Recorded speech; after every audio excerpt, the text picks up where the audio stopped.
হাই friends, কি খবৰ? আশা কৰোঁ সকলো ভালেই আছে।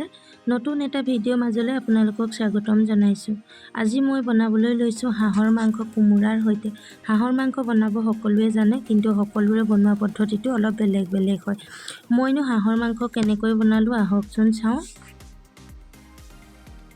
বনাবৰ কাৰণে মই লৈছোঁ অলপমান মাংস আৰু লৈছোঁ 4টা মিডিয়াম চাইজৰ আলু, 2টা বিলাহী আৰু 6টা মিডিয়াম চাইজৰ পিঁয়াজ আৰু লৈছোঁ ডাঙৰকৈ কাটি লোৱা 2ডোখৰ কোমোৰা, যিহেতু মই কোমোৰাৰ সৈতে বনাম।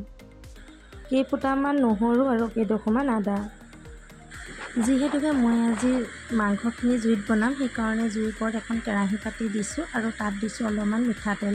মিঠাতেলখিনি গৰম হোৱাৰ পাছত তাত মই মাংসখিনি দি দিছোঁ।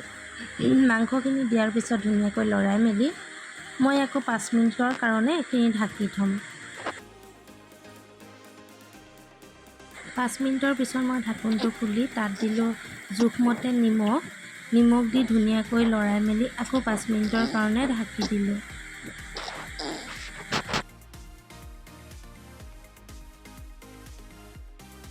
আৰু 5 মিনিটৰ পিছত ঢাকনটো খুলি ইয়াত দিলোঁ জোখমতে হালধি আৰু এচামুচৰ জোখে জিৰা গুড়ি আৰু এচামুচৰ জোখে ধনিয়া গুড়ি আৰু এচামুচৰ জোখে মিট মছলা দি ধুনীয়াকৈ লৰাই মেলি আকৌ মই 5-10 মিনিটৰ কাৰণে এইখিনি ঢাকোন দি থ'ম।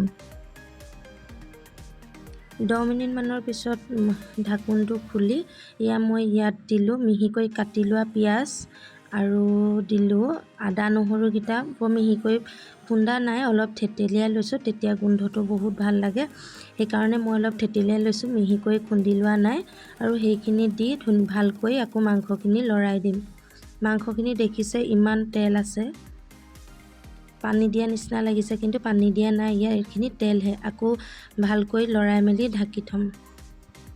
15-20 মিনিটমানৰ পিছত আকৌ মই ঢাকনটো খুলি আকৌ ভালকৈ লৰাই দিলোঁ। দেখিছে মাংসখিনিৰ পৰা কিমান তেল ওলাইছে, সিজি গৈছে ধুনীয়াকৈ। এনেকৈ লৰাই মেলি আকৌ 5 মিনিটৰ কাৰণে ঢাকি থ'ম। 5 মিনিটৰ পিছত ঢাকনটো খুলি মই ইয়াত আলু আৰু কোমোৰাখিনি দি দিলোঁ। আলু আৰু কোমোৰাখিনি লৰাই মেলি আকৌ অলপ টাইমৰ কাৰণে ঢাকি দিম, যিহেতু কোমোৰা আৰু আলুখিনি ভালকৈ সিজি যায়। আপোনালোকে জুইত বনোৱা মাংস কোনে কোনে খাই ভাল পায় কমেণ্ট কৰি জনাবচোন। মই কিন্তু বহুত ভাল পাওঁ দেই। আৰু দেখিছে মোৰ আলু আৰু কোমোৰাখিনি ধুনীয়াকৈ সিজি গৈছে। অলৰেডি মোৰ মাংসখিনি ভজা হৈ গৈছে।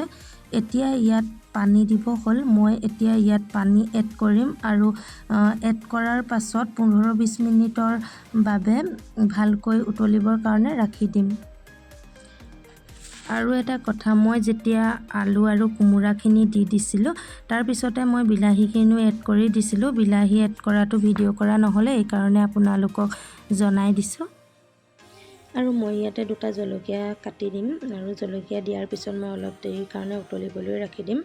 এয়া দেখিছে মাংসখিনি ধুনীয়াকৈ উতলি আছে আৰু মোৰ অলৰেডি মাংসখিনি হৈ গৈছে। মই নমাই থ'লোঁ আৰু এতিয়া পৰিৱেশন কৰিব লাগে।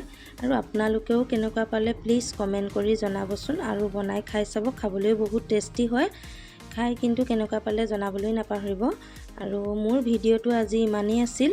চাই যদি ভাল পালে like, share, comment and subscribe কৰি দিব আৰু কাষতে থকা বেল আইকনটো টিপি দিব, যাতে মোৰ আগতীয়াকৈ ন'টিফিকেশ্যনবোৰ আপোনালোকে পাই থাকে। আৰু আজিলৈ আহিলোঁ, বাই বাই।